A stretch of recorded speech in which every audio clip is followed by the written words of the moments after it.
नमस्कार बच्चों, आस्था smart classes में आपका स्वागत है। मैं आपका सक्सेना सर। आज मैं आपको इंग्लिश ग्रामर का सबसे इम्पोर्टेंट टेंस पढ़ाने जा रहा हूँ।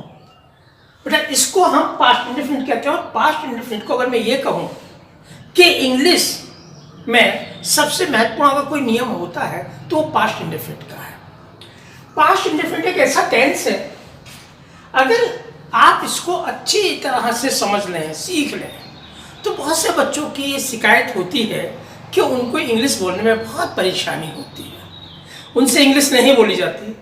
मैं आपको विश्वास दिला सकता हूँ, जैसे ही आप इस टेंस को पूरी तरीके से समझेंगे और इसे सीखेंगे, उसके बाद आप मोर देन 70% आपको अपनी स्पोकन में प्रॉब्लम नहीं आएगी।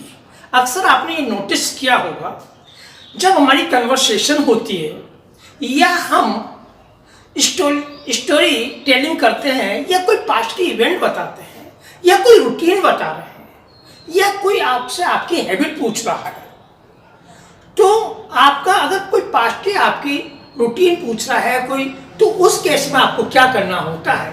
उस केस में आपको पास्ट इंडेफिनिट टेंस का प्रयोग करना होता है।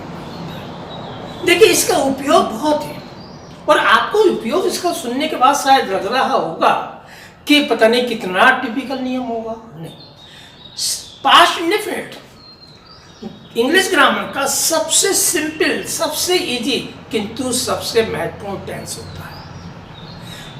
इस टेंस के बारे में अगर मैं ये कहूँ, बिहारी का एक जैसे दोहा है कि देखने में छोटा है किंतु प्रभाव बहुत ज़्यादा छोड़ता है, वही बेटा इस टेंस के साथ आता है। अगर आप इस टेंस को देखिएगा, इस टेंस का सबसे पहले हम थोड़ा समझने की कोशिश करें ये टेंस क्या है। देखिए इस टेंस का जैसे नाम है पास्ट इंडेफिनिट, तो पास्ट का मतलब क्या होता है कि जो आपका भूतकाल में जो आपका एक्शन हो चुका है, तो उसको हम पास्ट इंडेफिनिट टेंस के अंदर ले जाते हैं। अब पास्ट में क्या है? Completed action in past tense. अगर मैं इसको छोटे से आंसर में कहूँ, completed action in past tense आपका पास्ट इंडेफिनिट में आता है। इसमें देखिए कोई चीज भी आपने पास्ट में की है, वो 1 घंटे पहले की है या 1 साल पहले की है, 2 साल पहले की है, 10 मिनट पहले की है, वो आपकी पास्ट की घटना हो चुकी है, पास्ट का इवेंट हो चुका है। तो ऐसे में अक्सर हम जो ज़्यादा शब्दों का हमें प्रयोग होता है वो क्या, जैसे ago, back, yesterday, last night, week, ये सब इसके पहचान है। और पास्ट टाइम में कोई भी एक्शन हुआ है उसको हम जो है इसमें प्रयोग करते हैं। अब आइए पहचान पर, क्योंकि जब तक आप किसी टेंस को पहचानेंगे ही नहीं तो आप कैसे उस टेंस को बनाएंगे। तो पहचान की तरफ जब हम जाते हैं तो सबसे पहले देखिए इन टेंसों में क्या आया, गया, खाया, पिया, लिया, दिया, ये अक्सर शब्द आते हैं। ली, की, ऐसे शब्द। जैसे मान लीजिए मैं यहाँ आया, मैंने खाना खाया, उसने परीक्षा दी, हमने परीक्षा ली, तो ये शब्द हमारे क्या है? Past indefinite. इसमें आप ये भी कह सकते हैं, दूसरी पहचान अगर आप इसको डालने की कोशिश करें तो दूसरी पहचान इसकी ये भी होती है, ता था, ती थी, ते थे, ये शब्द भी इसमें आते हैं। जैसे अब कहीं हैबिट बताएंगे तो क्या, मैं घूमने जाया करता था, तो करता था, वह यहाँ आया करती थी, तो ये आपकी हैबिट को शो कर देगा पास्ट की, है ना। मैं चाय पिया करता था, है ना। तो इस तरीके के ये शब्द होते हैं, ये सब पास्ट इंडेफिनिट में होते हैं। अर्थात अगर मैं कहूँ, दूसरे शब्दों में कहूँ तो हिंदी के सेंटेंसों के अंत में आ, ई, ए, ओ आदि की मात्राएं आती हैं। इसको आपने शुरू से पढ़ते चले आ रहे होंगे, यही आपको अक्सर बताया जाता है, तो आप बिल्कुल भी कंफ्यूज ना हो, ये सब आपके आने हैं। और रूल इसका इतना इजी है, जो मैं भी आपको इसको फॉर्मेट बताता हूँ बेटा, किस तरीके से इसका पास्ट अफर्मेटिव बनेगा, किस प्रकार से निगेटिव आएगा, किस प्रकार से इंट्रोगेटिव आएगा। जब आप उसके स्ट्रक्चर को देख लेंगे तो आपको लगेगा कि इस टेंस से इजी कोई टेंस नहीं। अब हम थोड़ा सा प्लेस करते हैं, ये आपके सामने देखिए बेटा, अफर्मेटिव मैंने स्ट्रक्चर लिखा है। अफर्मेटिव माने क्या होता है? सकारात्मक वाक्य। सकारात्मक वाक्य आप जानते हैं जो पॉजिटिव भी कहलाते हैं, जिनमें नोट ना लगा उन्हें हम सकारात्मक वाक्य कहते हैं। देखिए इसका स्ट्रक्चर कितना इजी है, अगर आप इसको पास्ट इंडेफिनिट को लेकर चले, कितना इजी। सब्जेक्ट, मेन वर्ब की सेकंड फॉर्म और ऑब्जेक्ट, बस इतना से इसका स्ट्रक्चर है, जिसको आप अपने हिसाब से लेके चले। देखिए किस तरीके से चलेंगे हम। सबसे पहले आप देखिएगा, ये आपका सब्जेक्ट और ये आपकी वर्ब है और ये आपका जो है एडवर्ब है। अब आपने क्या लिखा? वह कल स्कूल नहीं गई थी। वह कल स्कूल गई थी, तो वह की अंग्रेजी से, अब जाने की अंग्रेजी क्या होती है? गो। जाने की अंग्रेजी क्या होती है? गो। अब गो की सेकंड फॉर्म क्या हो जाएगी? वेंट। और कौन यही होती है ना। अब हमें तो वेंट चाहिए, तो सी वेंट टू स्कूल, और कब गई? कल। तो ये कहां जाएगा? She went to school yesterday. ठीक है। अब इसी तरीके से मैंने तुम्हें बाजार में देखा था, तो मैंने यहां हो गया सब्जेक्ट आपका, और देखना ये हो गई आपकी वर्ब, तुम्हें ये हो गया आपका ऑब्जेक्ट। कहां देखा था? बाजार में बाबा। अब देखिए इसका क्या हो जाएगा? आई। अब देखने की अंग्रेजी जो होती है वो क्या लिखते हैं हम? सी। सेकंड फॉर्म सा, थर्ड फॉर्म सीन। ठीक है, हम कौन सी फॉर्म उठाएंगे? तो आई सा यू, और कहां देखा था? इन the market. I saw you in the market.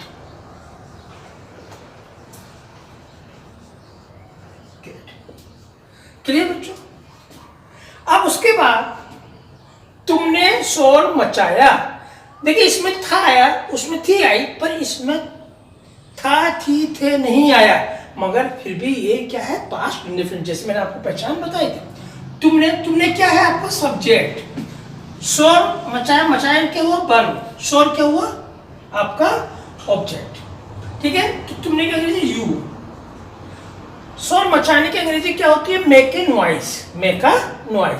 तो मेक की सेकंड फॉर्म क्या होगी? मेड। थर्ड फॉर्म क्या होगी? मेड। तो you made a noise. Clear? ये सेंटेंस आपके सकारात्मक वाक्य होगा, अफर्मेटिव सेंटेंसेस है। अब आइए इसी तरीके से निगेटिव सेंटेंसेस पर आप ध्यान दीजिएगा। निगेटिव सेंटेंस को हम हिंदी में नकारात्मक वाक्य बोलते हैं, और आप समझ गए होंगे इसका मतलब उसमें नोट आएगा।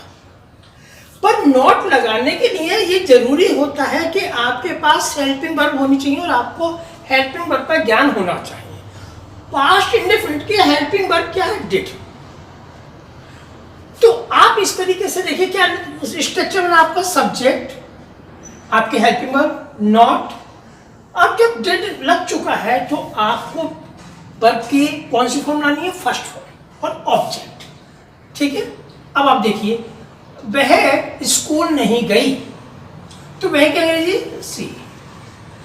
Did not. अब आप गो प्रयोग करेंगे, वेंट का प्रयोग नहीं कर, go to school.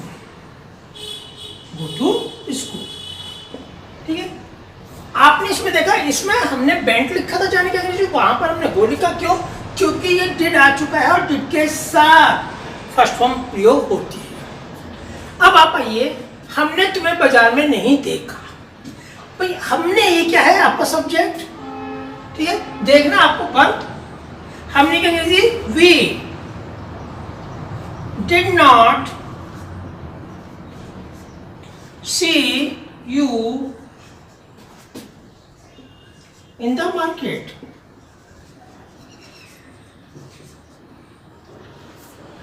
We did not see you in the market. Clear? अब देखिएगा, तुमने मेरी सहायता नहीं की, तो तुमने ये आपका सब्जेक्ट है, इसमें मेरी जो है एक तरीके से ऑब्जेक्ट का काम करेगी। देखिए, you did not help me, you did not help me। आप मी जो है वो ऑब्जेक्ट हो गया और यू जो है वो आपका सब्जेक्ट है। डिड नॉट इसमें लग चुका है आपको इस सेंटेंस के लिए। इस प्रकार से आपका ये नेगेटिव का स्ट्रक्चर और ये आपका अफर्मेटिव का स्ट्रक्चर आपको क्लियर हो गया है। मैं आपके लिए इंटरोगेटिव सेंटेंसेस का स्ट्रक्चर बताऊं, उसके लिए मुझे स्पेस करना पड़ेगा बेटा। इंटरोगेटिव सेंटेंसेस को जैसे मैंने हिंदी में आपको लिखा है प्रश्नवाचक वाक्य कहते हैं। अब इसको बनाने का स्ट्रक्चर देखिए मैंने क्या लिखा है। डिड आना है, सब्जेक्ट, मेन वर्ब की फर्स्ट फॉर्म ऑब्जेक्ट। क्योंकि कुछ इंटरोगेटिव सेंटेंस ऐसे होते हैं जिसमें हम यस या नो से उसका रिप्लाई कर सकते हैं। तो ऐसे सेंटेंसेस में हम सबसे पहले क्या वह कल आया। अब ये आया जो है ये आपकी वर्ब है और वह जो है वो आपका सब्जेक्ट है। आपको स्ट्रक्चर के अनुसार चलिएगा। डिड, वह की अंग्रेजी आपने ही लिख दी। आने की अंग्रेजी जैसे आपको पता है कम, केम और कम। आपको कौन सी फॉर्म लेनी है? आपको फर्स्ट फॉर्म लेनी है। कौन सी फर्स्ट फॉर्म? कम। कल, कल की अंग्रेजी आप लगाएंगे क्या? यस्टरडे। और बाद में मार्क ऑफ इंटरोगेशन लगाना ना। ठीक। अब इसी प्रकार से आप सेकंड सेंटेंस में आ जाइए। क्या तुमने उसे देखा? अब आपसे पूछा यार आप कह भी सकते हैं आपने नहीं देखा, आप नो में भी उत्तर दे सकते हैं। तुमने उसे देखा तो तुमने क्या कह दिया? यू, ये सब्जेक्ट है आपका और ये क्या है? आपका वर्ब। और उसे क्या है? ऑब्जेक्ट। भाई देखा किसे? उसे। तो ये हो गया आपका ऑब्जेक्ट। तो डिड यू सी हिम? अब देखिए उसे में लड़का भी हो सकता है, लड़की भी हो सकता है। लड़की होगी तो हर कर देना और लड़का होगा तो हिम कर देना क्योंकि ऑब्जेक्ट इसमें आया है। क्या सुनीता तुमसे मिली? अब सुनीता तो नाउन है, वो तो वैसे रहेगा आपका। अब मिलना क्या हुआ? वर्ब हुआ। तुम क्या हुआ? यहाँ पर ऑब्जेक्ट हुआ। अब आप लीजिए डिड सुनीता, डिड शुरू में लग चुका तो फर्स्ट फॉर्म लगेगी मीट यू। डिड सुनीता, जैसे वैसे भी आप जानते हैं मीट होता है फर्स्ट फॉर्म, सेकंड में, थर्ड में। पर आपको तो फर्स्ट फॉर्म ही लेनी है बेटा डिड के साथ। आपको सेकंड या थर्ड में आवश्यकता नहीं होती है। इसकी जो सेकंड फॉर्म लगती है वो केवल अफर्मेटिव सेंटेंसेस में लगती है। ध्यान रखिए केवल अफर्मेटिव सेंटेंस में। अब आइए इसको हम बोलते हैं डबल इंट्रोगेटिव। डबल इंट्रोगेटिव में क्या होता है? कुछ ऐसे वाक्य जिन वाक्यों में आपको उसका उत्तर यस या नो में नहीं दे सकते, उसका उत्तर देने के लिए आपको डिटेल में आंसर करना होगा।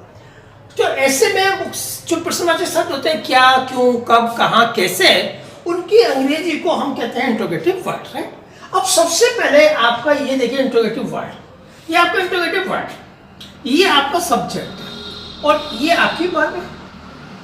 ये IW है जिसको मैं कह सकता हूँ।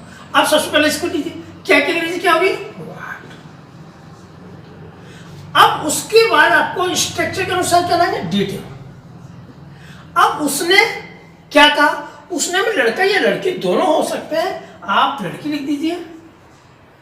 What did she said? अब सेड आता कब? जब अफर्मेटिव होता। मगर डिड आ चुका तो आप क्या लिखेंगे? से। अब देखिए इसका क्या होता है? से होता है, सेड और सेड। अब आपको ये दोनों नहीं चाहिए, डिड के साथ आपको कौन सा चाहिए? फर्स्ट फॉर्म चाहिए। इसका आप ध्यान रखेंगे। अब आप आइएगा,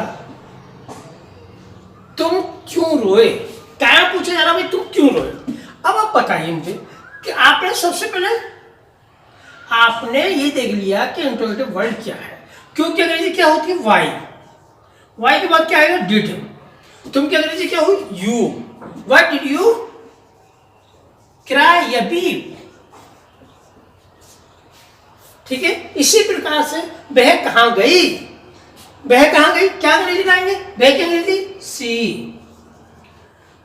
अब सबसे पहले इसमें भी आपको पहले क्या छाटना है? Interrogative word. इंट्रोगेटिव वर्ड में आपको सबसे पहले वी आर,